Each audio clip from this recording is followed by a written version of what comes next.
America అధ్యక్షుడు Donald Trump వ్యక్తిగత కక్షలకు వెళుతూ టారిఫ్లు పెంచుతున్నారు. ఒకసారి పెంచుతారు, మరోసారి తగ్గిస్తారు. ఆయన అభినవ తుగ్లక్లా మారారా? ట్రంప్ దెబ్బకు అమెరికా కంపెనీలు సైతం భయపడుతున్నాయా? ఆయన నిర్ణయాలు కొండ నాలకు మందేస్తే ఉన్న నాలక ఊడినట్లుగా ఉన్నాయా?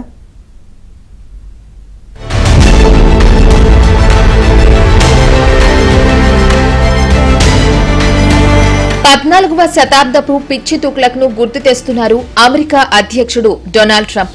అప్పట్లో తుగ్లక్ చేసిన పనులే ఇప్పుడు డొనాల్డ్ ట్రంప్ చేస్తున్నారు.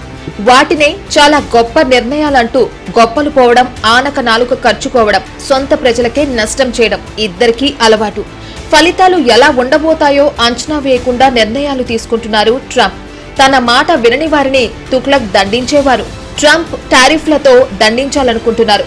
చిన్న దేశాలైతే ట్రంప్ టారిఫ్లకు భయపడతాయి గాని భారత్, రష్యా, చైనా లాంటి దేశాలు మాత్రం లెక్క చేయడం లేదు.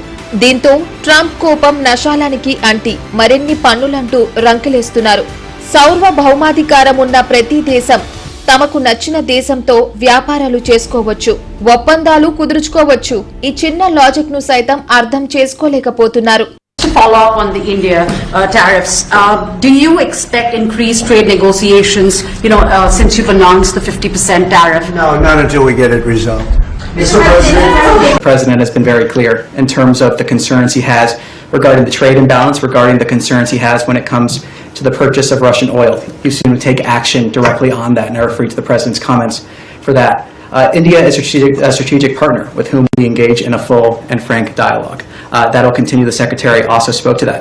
Like anything in foreign policy, you're not going to align 100% of the time on everything. But it is very clear, the President's been clear, the concerns that he has with the trade imbalance, the concerns he has with India purchasing Russian oil. He's been clear on that. He's taken action, and I refer you to his comments for further on that. తనకు తాను చాలా strong leader అనుకుంటున్నారు Trump. China లాంటి దేశాల్లో ఆయనను ఒక జోకర్లా చూస్తున్నారు. ఆ విషయాన్ని ట్రంప్ మర్చిపోయి ప్రవర్తిస్తున్నారు. తున్నారు, వియత్నాం, ఈక్వేడర్ లాంటి దేశాలు ట్రంప్ మాట వింటాయి. అయితే అన్ని దేశాలకు తాను కింగ్ అనుకుంటున్నారు. తుగ్లక్ లాగే భయపెట్టి పాలించాలనుకుంటున్నారు. ట్రంప్ నిర్ణయాల వల్ల అమెరికాలో ధరలు అమాంతం పెరిగిపోతున్నాయి. అయితే అంతా తాను చూసుకుంటున్నట్లు ట్రంప్ ప్రవర్తిస్తున్నారు. భారత్ నుంచి వచ్చే దిగుమతులపై 50% సుంకాలని చెప్పడంతో వ్యాపార వర్గాల్లో గందరగోళం నెలకొంది.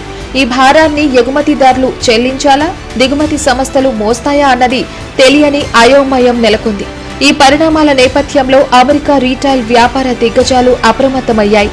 తదుపరి నోటీసులు ఇచ్చేంత వరకు దుస్తులు, ఫ్యాషన్ ఉత్పత్తులపై ఎగుమతులను నిలిపివేయాలని కోరుతూ అమెరికా వ్యాపార సంస్థలు భారత్ టోకు వర్తకులకు లేఖలు, మెయిల్స్ పంపినట్లు సమాచారం. వాల్మార్ట్, అమెజాన్, టార్గెట్, గ్యాప్ వంటి సంస్థలు భారత్ దిగుమతులను తాత్కాలికంగా నిలిపివేశాయి. సుంకాల పెంపుతో ఉత్పత్తులపై పడే అదనపు భారాన్ని మోసేందుకు కొనుగోలుదారులు సిద్ధంగా లేరని సమాచారం. ఆ ఖర్చును ఎగుమతిదారులే భరించాలని ఆయా సంస్థలు డిమాండ్ చేస్తున్నాయి. వరల్డ్లో నెంబర్ 3 ఎకానమీ పొజిషన్లో మనం వస్తున్నాం.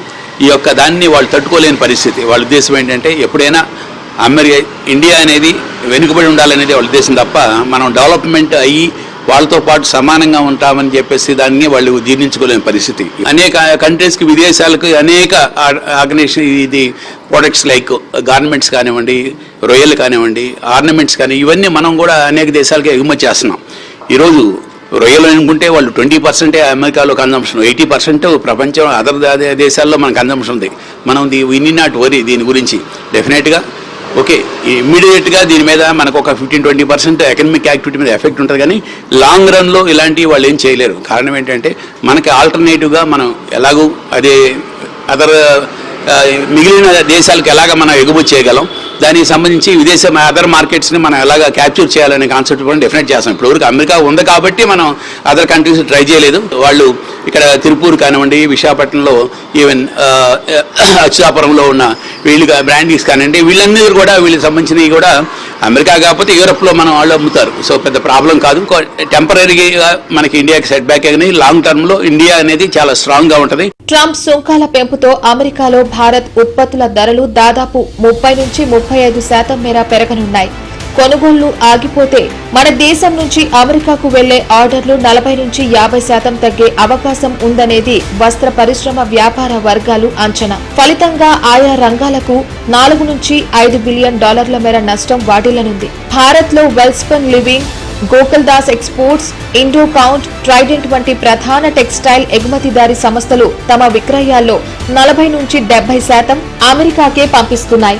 ఇప్పుడు సుంకాల పెంపుతో తమకు అగ్రరాజ్యం నుంచి వచ్చే ఆర్డర్లు తగ్గుతాయని ఎగుమతిదారులు ఆందోళన వ్యక్తం చేస్తున్నాయి. ఇప్పటి వరకు భారతీయ దుస్తులు, ఫ్యాషన్ ఉత్పత్తులకు అమెరికా అతిపెద్ద దిగుమతిదారుగా కొనసాగుతోంది.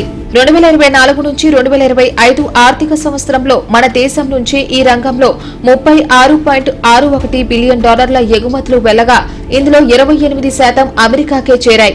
బంగ్లాదేశ్, వియత్నాం వంటి దేశాలపై 20% టారిఫ్లు ఉన్నందున అమెరికా సంస్థలు టెక్స్టైల్ ఉత్పత్తుల కోసం ప్రత్యామ్నాయాలు ఆలోచించే అవకాశం ఉంది.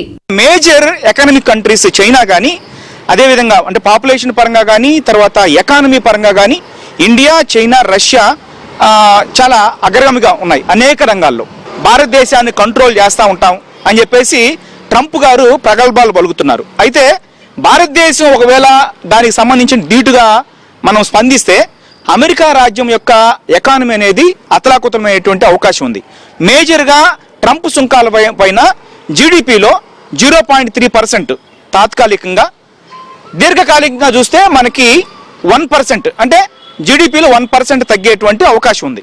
అంటే ఇది స్వల్పకాలికంగా భారతదేశాన్ని కొంతవరకు ఇబ్బంది పెట్టినప్పటికీ కూడా మనకి మోర్గాన్ స్టాన్లీ రిపోర్ట్ ప్రకారం 0.4 to 0.8 వరకే. 0.4 అనేది జీడిపిలో తాత్కాలికంగా, 0.8 అనేది దీర్ఘకాలికంగా మనకి ఈ యొక్క భారతదేశం మీద ప్రభావం పడేటువంటి అవకాశం ఉంది.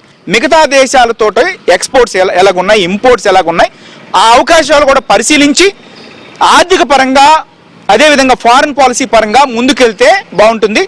ఆక్వా, వస్త్ర పరిశ్రమ పైనే కాదు, లెదర్ ఇండస్ట్రీ పైన భారీ ప్రభావం పడనుంది. రత్నాలు, ఆభరణాలు, పాదరక్షలు, రసాయనాలు, వాహన విడిభాగాలు లాంటి రంగాలు దెబ్బతిననున్నాయి. 2024 నుంచి 2025 ఆర్థిక సంవత్సరంలో భారత్, అమెరికా మధ్య $131.8 బిలియన్ విలువైన ద్వైపాక్షిక వాణిజ్యం జరిగింది. ఇందులో $86.5 బిలియన్ విలువైన ఎగుమతులు, $45.3 బిలియన్ విలువైన దిగుమతులు ఉన్నాయి. అమెరికాలో భారతీయ వస్తువులు చాలా ఖరీదైనవిగా మారుతాయి. దీంతో అక్కడ వేరే దేశాల వస్తువులను కొనుగోలు చేసే ఛాన్స్ ఉంది. దీంతో మన ఎగుమతులకు ప్రత్యామ్నాయ దేశాలను చూసుకోవాల్సి ఉంటుంది.